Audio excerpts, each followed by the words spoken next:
Salam NKRI. Kepada para pembenci Bapak Presiden Joko Widodo, kalian-kalian yang selalu mengatakan bahwa turunkan Jokowi, makzulkan Jokowi, Presiden Jokowi adalah pemimpin yang pelangap-longo. Presiden Jokowi adalah pemimpin yang tidak adil di bangsa ini. Presiden Jokowi adalah pemimpin yang selalu menyusahkan rakyat. Pada kesempatan ini, dengan segala kerendahan hati, saya, Sainai dari Provinsi Nusa Tenggara Timur, mau mengajak kepada para pembenci Jokowi untuk menyimak cuplikan video ini, agar otak kalian yang tidak waras itu bisa menjadi waras. Agar rasa sakit hati yang ada di dalam diri kalian itu bisa lekas sembuh. Jika memang tidak bisa sembuh, berarti fix Anda harus segera ke rumah sakit jiwa. Sekali lagi, video ini saya khususkan kepada para pembenci Presiden Jokowi. Tolong simak video ini sampai selesai. Dan Slater, profesor terkemuka dari Michigan, dulu dari Chicago ya, datang ke kantor saya dan menyebut Presiden Jokowi is the most powerful president in post-war era. Satu, karena popularitasnya sangat tinggi. Over time, kita punya data sejak 2003, approval rating, dan Pak Jokowi justru lebih tinggi approval ratingnya di periode kedua ketimbang periode pertama. Yang kedua, sangat hebat 7 partai pendukungnya di parlemen itu samina watokna. Bahkan Nasdem ya, dalam urusan RUU kesehatan pun ketika beberapa bulan terakhir panas dingin hubungannya, setuju terhadap RUU itu. Jadi poinnya adalah secara populer dia kuasai, secara elit dia kuasai. Partai pendukung pemerintah banyak, Bang Karni, setuju, tapi perilakunya tunggal. Makanya saya sebut sebagai fenomena one single party. Jadi partai banyak, ada Gerindra, ada PDIP, ada PKB, ada Nasdem, ada Golkar, tapi perilakunya sama, bahkan dalam urusan kebijakan yang tidak populer sekalipun. Sebut saja IKN, Omnibus Law, revisi Undang-Undang KPK, revisi Undang-Undang Minerba. Ya. Jadi hampir semua kebijakan pemerintah gol. Nah, itu indikator beliau kuat. Nah, apa indikatornya? Dan Slater menyebut dua. Satu, masuknya Gerindra ke dalam pemerintahan di periode kedua. Kata Dan Slater, masuknya Gerindra ke dalam pemerintahan itu membuat tidak ada oposisi yang signifikan di luar pemerintah. Karena PKS dan Demokrat cuma 19%. Yang kedua, nah ini yang unintended sebenarnya. Karena menurut saya bukan maunya Pak Jokowi awalnya. Yaitu Pak Kiai Haji Ma'ruf menjadi wapres. Kata Dan Slater, itu yang membuat kekuatan Presiden Jokowi makin bertambah. Karena Pak Kiai Ma'ruf adalah representasi NU. Rois Am PBNU. Ormas terbesar bukan hanya se-Indonesia, tapi sedunia. Dan itu membuat politik formal maupun informal, itu semuanya di belakang Presiden Jokowi. Nah, saya sebut unintended karena Pak Kiai Ma'ruf awalnya bukan maunya Presiden Jokowi. Pak Jokowi setahu saya waktu itu punya preferensi kepada Pak Mahfud. Tapi lagi-lagi semesta sedang berpihak kepadanya. Iki lo bos, rakyatnya Pak Jokowi, pesta rakyat bos ya. Sing biasane ngomong, lek rakyatnya Pak Jokowi iki makin lama makin kere, makin miskin, makin melarat. Yo cangkeme sing ngomong kuwi lho, sing mental kere, sing gak tahu gelem mensyukuri nikmati gustine. Ya, yo ora.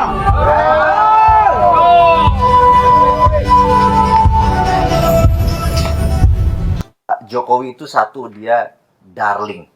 Ya. Tingkat kesukaannya 80%. Partai yang mendukung dia juga 80% gitu ya. Gunakan 2 tahun masa terakhir dia untuk menjadi kenang-kenangan seluruh ini. Tangkepin semua tuh korupsi-korupsi yang ada di departemen, di pejabat. Sekarang ini kayaknya sampai kapanpun kita akan mengenang dia sebagai the best presiden karena di masa terakhirnya dia babat semua orang-orang ini. Kalau APBN kita 3.000 triliun, yang dikorupsi berapa sih? Gue mau nanya jujur ya, ini teman-teman kita tanya nih. Karena yang dikorupsi kan pasti anggaran negara kan? Ya. Yang daerah-daerah segala macam. Dari 3.000 tuh berapa yang dikorupsi? Bener nggak?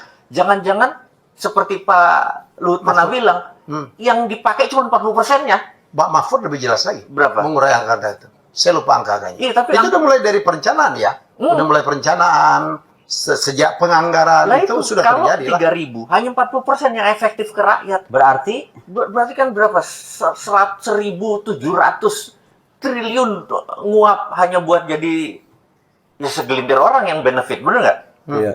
Nah, saya tertarik menjawab salah satu komentarnya Mbak Erni ini karena hampir semua komentarnya di dalam satu video itu isinya kayak gitu-gitu aja. Cuma kelompok Jokowi yang tidak beragama maklum titik-titik gitu. Nah jadi ketika dia berstatement seperti itu, kayaknya Mbak Erni tidak bisa berpikir atau memang modelnya tidak mampu berpikir rasional, nggak bisa melihat kenyataan bahwa 2 kali pilpres Pak Jokowi menang. Hari ini tingkat kepuasan masyarakat Indonesia terhadap kinerjanya Pak Jokowi itu di atas 75%. Itu artinya kelompoknya Jokowi itu mayoritas di negeri ini. Kebayang nggak sih? Ya. Lalu hukum di agamanya siapa yang mengatakan bahwa ketika kita memilih Pak Jokowi atau masuk menjadi kelompok Jokowi, otomatis kita tidak beragama? Entah kenapa pendukungnya Pak Anies selalu cara berpikirnya kayak gini. Safina Tunaje, saya orang Madura. Pak Jokowi bagi saya munafik dan pengkhianat rakyat. Tetap Anies. Waduh, sepertinya pendukung Pak Anies ya. Pendukung Pak Anies ini ada yang kurang beres kayaknya. Makannya nggak bisa enak gitu ya. Kalau tidak menghujat dan menghina orang lain. Iya. Saya mau kasih pengalaman ya. Saya pernah menghina orang lain dan hidup saya memang tidak tenang. Saya pernah mengatakan Pak Anies buncit. Saya minta maaf banget sama Pak Anies. Pak Anies itu tidak buncit, hanya semangat aja badannya gitu. Walau kelihatan sedikit lah menonjol perutnya gitu. Tapi nggak buncit gitu. Makanya saya sampai sekarang nggak bisa ngedukung Pak Anies. Soalnya nggak serp juga cara pemikirannya gitu. Iya. Terlalu banyak berbual Pak Anies. Berbual kosong gitu. Bapak Edi Rahmayadi hanya orang yang beriman katanya yang memilih PKS, yang mendukung PKS. Hei Bapak Edi Rahmayadi, siapa Anda bisa mengukur keimanan orang? Lebih baik dikatakan orang yang tidak beriman daripada saya memilih PKS. Dari pertama PKS berdiri, saya tidak pernah tertarik dengan PKS. Partai yang sangat mencurigakan. Ya. PKS partai yang sangat ini mencurigakan. Partai agama atau partai politik? Maaf ya Pak Edi Rahmayadi, tidak mengurangi rasa hormat saya. Anda tidak seharusnya begitu, berkata begitu. Anda bukan siapa-siapa untuk mengukur keimanan orang lain. Iya, benar. Berarti yang tidak mendukung PKS, semuanya orang itu tidak beriman. Berbahaya itu Bapak Edi Rahmayadi. Ya. Ingat, kader-kader PKS banyak yang yang KDRT istrinya yang sedang hamil, apalagi istri-istrinya banyak yang mendapatkan KDRT. Memang di dalam Islam diperbolehkan bini 1, 2, 3, 4, 5, 6. Tidak begitu juga caranya. Itu Bapak Edi Rahmayadi, lebih baik saya dikatakan orang yang tidak beriman daripada saya mengikuti cara Anda mendukung PKS. Ya, sorry. Makanya sampai sekarang saya tidak bisa mendukung Anies. Iya. Pantesan aja Anda ngotot banget nggak mau turun jadi ketua PSSI. Wow. Pak Edi Rahmayadi. Ibu-ibu, ini kaum wanita biasanya ya, yang banyak tergoda, terbuai oleh rayuan-rayuan begini nih. Biasanya wanita tidak menggunakan akal mereka. Mereka menggunakan hati. Mereka gampang terpancing, gampang terpengaruh. Ingat ibu-ibu, jangan terpengaruh oleh orang-orang yang seperti itu. Saya sendiri, saya sangat menghindari partai PKS ini. Saya sebetulnya nggak mau ngomong masalah partai PKS ini, tapi Bapak Edi Rahmayadi ini sudah mengganggu pikiran saya. Gatal bibir saya pengen ngomong. Tidak mendukung PKS berarti Anda menyelamatkan Indonesia. Tidak mendukung Anies Baswedan berarti Anda sudah mensejahterakan rakyat Indonesia. Itu aja ibu-ibu ya. Ingat, ibu-ibu biasanya yang mudah terpengaruh oleh omongan-omongan manis begitu. Ya, pokoknya anti PKS, anti Anies, sudah terserah. Yang mau menghujat, yang mau marah terserah, yang tidak terima ya terserah. Itu sudah keputusan saya. Sudah final. Oke? Oke. Apa kemudian pendekatan yang dilakukan di Jakarta terkait transportasi? Pertama tanya hal yang paling sederhana. Alat transportasi apa yang dimiliki oleh setiap orang? Atau hampir semua orang punya alat transportasi itu? Saya berapa kali tanyakan ini. Dan jawabannya yang paling sering saya terima adalah sepeda motor. Bahwa alat transportasi yang dimiliki semua orang adalah sepeda motor. Dan saya jawab, bukan sepeda motor, bukan sepeda. Alat transportasi yang dimiliki oleh hampir semua orang adalah kaki. Kaki kita. Itu adalah alat transportasi kita. Anies.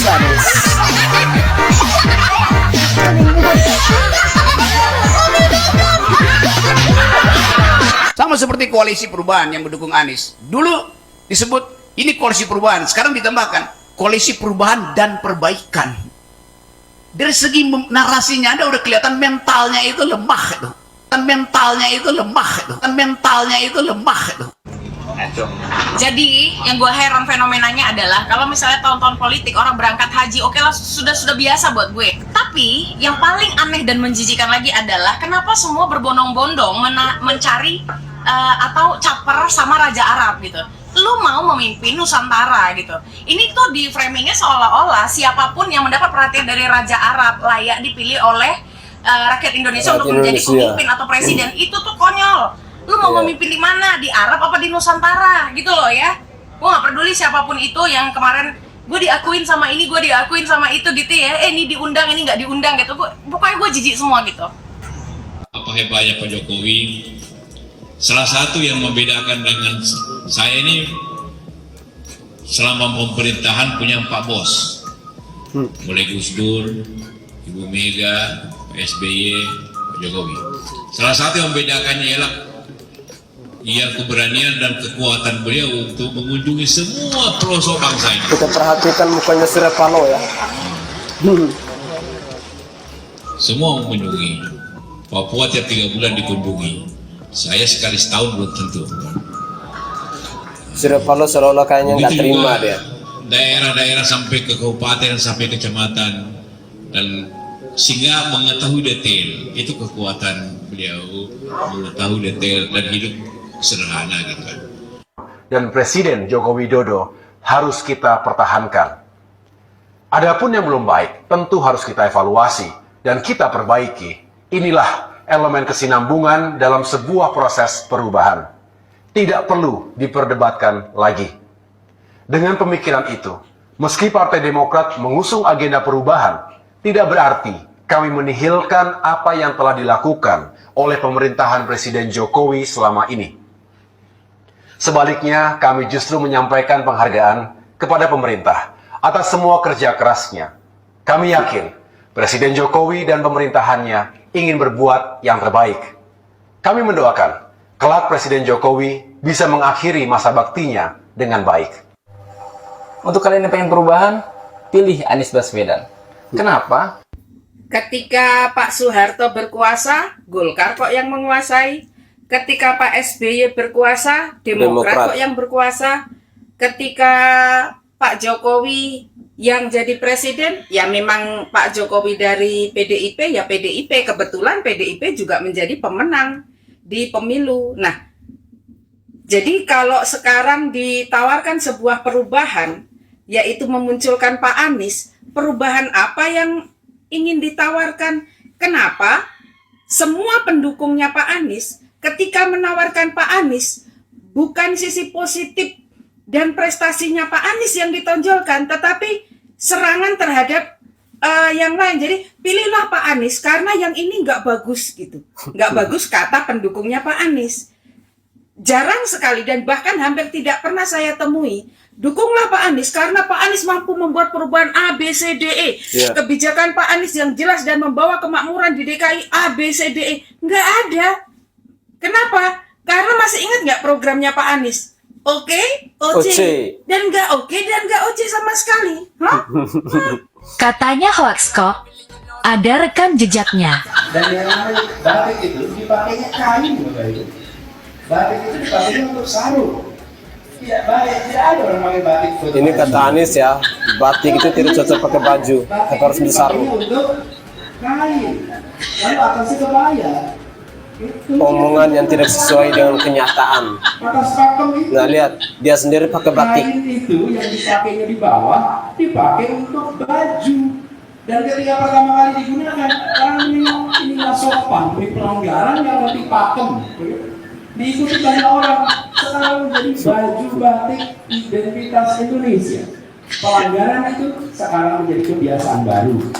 Bapak Ibu, tolong yang hari ini berkumpul di sini jangan membuat hoax. Setuju? Beda ya antara seorang Ganjar Pranowo dengan Anies Baswedan.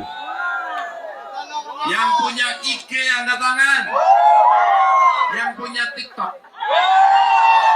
Yang punya YouTube. Malah yang bener, hai. Ya. Gunakan medsos itu untuk menceritakan hal yang baik. Iya. Ceritakan hal-hal yang baik. Itu ya. Jangan bercerita sesuatu yang menyakiti hati orang. Meskipun teman-teman, meskipun Bapak Ibu tidak setuju dengan siapa yang akan didukung, tolong jangan sakiti mereka. Iya. Luar biasa ya. 2024 yang menjadi presiden siapa, Bio? Siapa tuh? 2024 yang menjadi presiden siapa, Bio? Ayo coba siapa, Bio? 2024. Wow. Pak Ganjar Pranowo. Ganjar Pranowo. Jawaban dari seekor burung beo ya. 2024 luar yang biasa. menjadi presiden siapa, Bio? 2024 yang menjadi presiden siapa, Bio?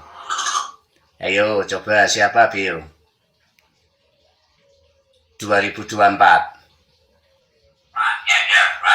Oh, Pak Ganjar Pranowo. Pak Ganjar Pranowo. Tahu, Bio? 200 juta penduduk ya kan Pak. Ini apa yang bikin Bapak mau gitu? Aku nggak pusing Pak, gitu kan? Ini seluruh Indonesia. Nah, itu kemudian yang saya sebut tadi ada gagasan, diwujudkan dalam bentuk narasi, ada narasinya kan, kemudian jadi karya. Ada wujudnya nih, hasil-hasilnya. Nah, itu yang sekarang kami bawa dalam berbicara tentang ini Pak. Jadi kita libur.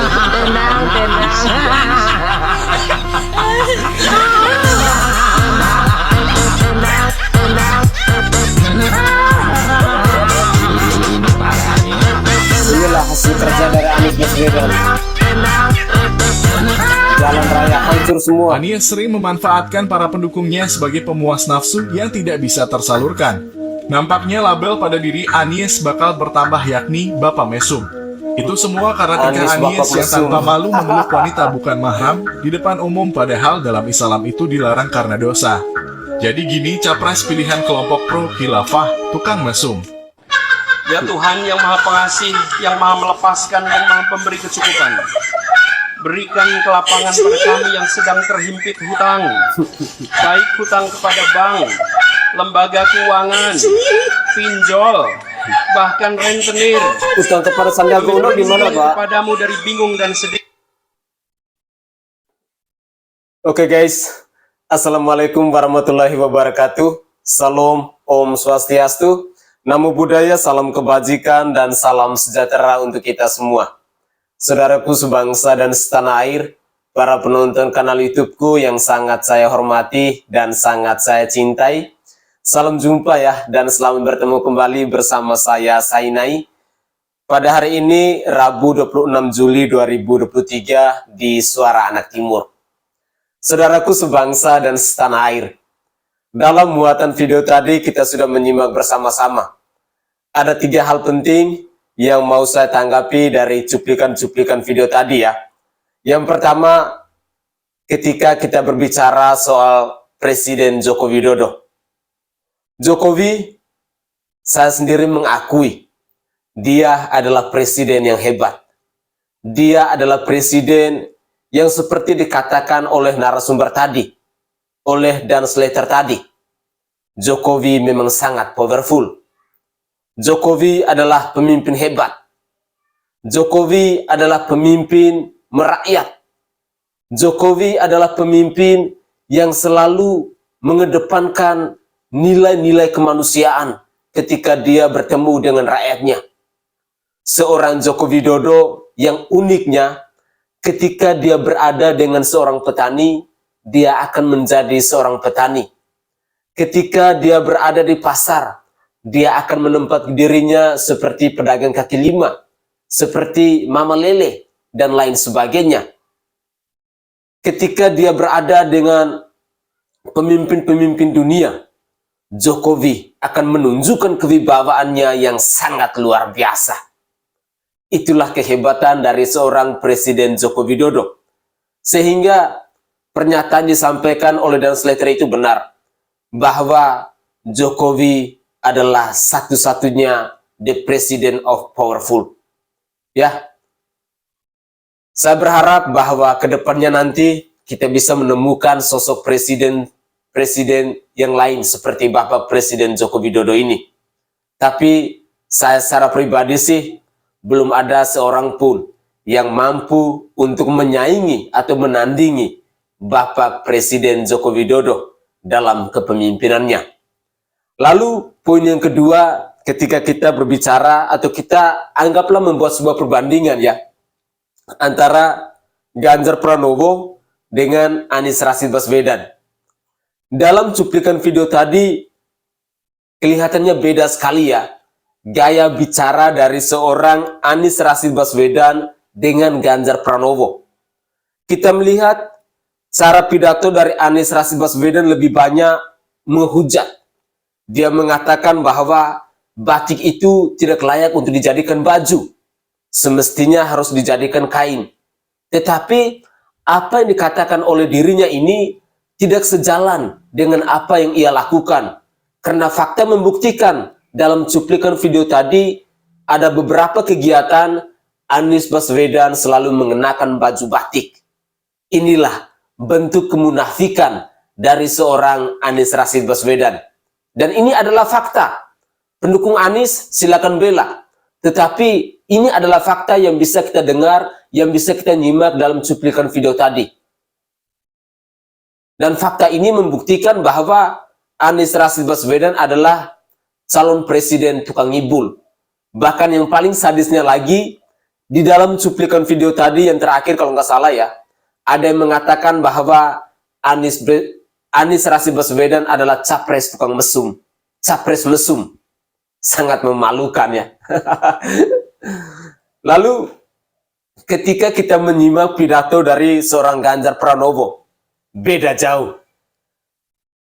Dalam pidato Ganjar Pranowo tadi, secara singkat, tepat, padat dan jelas, bagaimana caranya seorang pemimpin, dia mengajak para relawannya, dia mengajak para pendukungnya, dia mengajak orang-orang yang mencintai Ganjar Pranowo, orang-orang yang mau mendukung Ganjar Pranowo, caranya jangan pernah menyebarkan berita bohong.